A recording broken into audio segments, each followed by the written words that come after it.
Y en parte por cómo se eligen. Esta es la Cámara de Diputados de Brasil, 513 diputados. Cada color es una bancada. Fíjate que las dos principales bancadas, las del PMDB, el partido de Michel Temer, y las del PT tienen 65 y 58 sobre 513.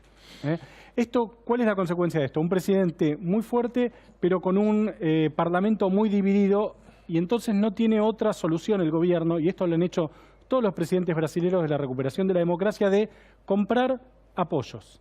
Estos apoyos se compran o con cargos, lo que se llama presidencialismo de coalición, es decir, un presidente que nombra ministro de otros partidos, o con plata. Eso explica también por qué hay tantos ministros, ¿no? Porque hay tantos ministerios. Se multiplican porque tenés que repartir cargos. Hay ministro de pesca, no sé, de minería, de montaña, de ciudad, de cualquier cosa. En Brasil casi de cualquier orden de la vida humana hay ministro. Entonces, en primer lugar, esta fragmentación del sistema político lleva a que gobernar sea muy difícil y que haya que comprar voluntades para poder gobernar. Segunda clave de interpretación de lo que está ocurriendo en Brasil hoy, el rol de la justicia y los medios que funcionan, lo estamos viendo en Brasil, como un sistema. Funcionan de una manera muy conjunta. Margarita Stolbizer le hacía referencia recién al juez Moro, que es el juez federal de Curitiba, que está liderando la investigación del Lava Jato. Vamos a ver si te parece un videíto en donde se ve muy curiosamente al juez Moro agradeciéndole, acá lo tenés. Esposa, avó, eu moro com ele. Ela foi criada num momento muito difícil. Lo que veíamos, Marcelo, es al juez Moro en un video grabado con un celular en su casa agradeciéndole a la gente que a través de su página de Facebook le da su apoyo. Y él eso lo colgó en la red social. Como si el juez Bonadí o Servini de Cubría, el juez que te guste, emitiera un video agradeciéndole a la población el apoyo que le dan por ser el juez que está liderando el Lava Jato. ¿Cuál es el problema? Que el Lava Jato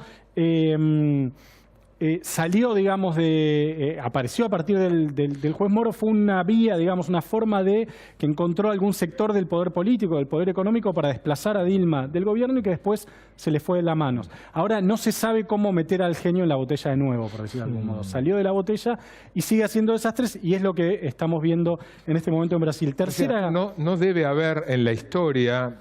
No debe haber en la historia un caso de corrupción que se conozca, que se ventile, que salga a la luz pública, tan grande como el de Brasil. El único antecedente creo que se le acerca es Mani Puliti en Italia. El Mani Puliti en Italia, que se llevó puesta una parte importante y que dio pie al liderazgo de Berlusconi. Digamos, muchas veces estas cosas salen por un lado inesperado.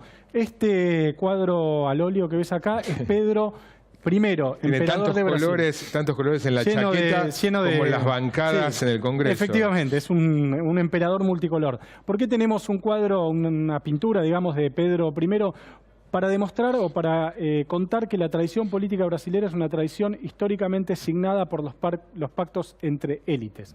Este emperador fue quien declaró en el Grito de Ipiranga la independencia en Brasil, casi en una negociación con su padre, que había sido el rey anterior. ¿Qué quiero decir con esto? Todas las transiciones importantes brasileras, del imperio a la república, el fin de la esclavitud, la recuperación de la democracia en el 85, fueron decididas por las élites políticas, mediáticas, económicas, sindicales, por las élites de la sociedad civil, de un modo u otro de espaldas a la sociedad. Es decir, lo que piensan las masas en Brasil importa menos que lo que piensan las masas en Argentina. Por ejemplo, aunque, bueno, el caso del PT sí ahí hubo, ¿no? Claro, el PT es el primer partido realmente popular que llega a la presidencia de Brasil. Ahora vimos cómo lo desplazaron del poder y las calles estuvieron relativamente tranquilas. Este es un cuadro de la densidad de población en Brasil. Cuanto más rojo, más población vive.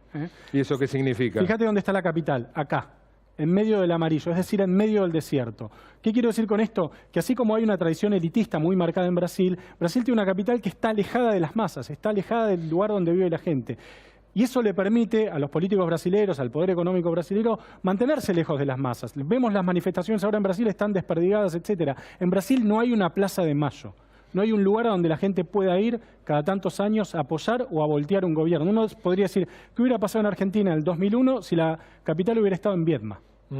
Si la capital se hubiera trasladado a Viedma, que es el equivalente a Brasilia. Esta es una clave de interpretación también para entender un país que está efectivamente gobernado por las élites. Vamos a ver una cuarta clave de interpretación para entender lo que está pasando en Brasil, que es efectivamente el factor Lula, el factor Lula, que es el gran, junto al gobierno y a la coalición de gobierno, el otro polo de la política brasilera. Fíjate, estas son, Marcelo, las últimas encuestas. Fíjate cómo crece Lula en relación al resto de los candidatos. A Marina Silva la tenés acá en amarilla, una candidata que viene del PT, que se separó del PT y sacó el 20%. ¿El de derecha es Bolsonaro? El de derecha, Bolsonaro, está acá, es el verde, es un fascista, es el que cuando hubo que explicar su voto por el impeachment a Dilma, lo explicó haciendo una especie de aplauso al represor que le había torturado a Dilma y que está creciendo mucho en la consideración popular brasilera, cada vez más, lo cual es muy preocupante. El resto son Ciro Gómez y Aécio Neves, que ya no va a poder ser candidato porque está prácticamente, no está preso por senador, pero en cualquier momento va preso. Y vamos a ver si te parece un último videito que es Michel Temer, mira. Renunciarei. Repito, não renunciarei. Sei o que fiz e sei da correção dos meus atos. Exijo investigação plena y muy rápida. Y hoy ratificó, ¿no? Un reportaje, dijo, no voy a renunciar, si quieren y pueden, destituyanme. Destituyanme, efectivamente. Lo que está diciendo Temer es que él no se va a ir y que lo tienen que sacar. Es complejo el mecanismo para sacar al presidente. Hay que hacer o una enmienda constitucional, si hay que adelantar las elecciones, o un juicio político, o anular la elección a través de un fallo del Tribunal Supremo. Ahora, políticamente lo que se juega, ¿sabes qué es, Marcelo? ¿Cómo hacer para...? Mira, ahí están las encuestas. Lula 30%, Bolsonaro, el candidato semifascista que decíamos 15%, Marina Silva 14%. Lo que se juega, y por eso lo poníamos a Temer, es cómo se pueden seguir haciendo las reformas que empezó a hacer Temer, que hizo una reforma fiscal muy ortodoxa, pero que tiene pendiente todavía una reforma previsional y una reforma laboral sin Temer. Esto es el punto, esto es a lo que el establishment brasilero no le encuentra la vuelta. No hay, digamos, un dualde que pueda llevar el gobierno hasta una elección popular haciendo las reformas que el establishment quiere. Esto es una frase, a Brasil le falta su dualde. Están buscando su dualde. Esto es lo que está buscando en este momento la clase política brasilera. Un dualde que haga estas reformas y que lleve a Brasil hasta las próximas elecciones. Por eso este hombre no termina de caer.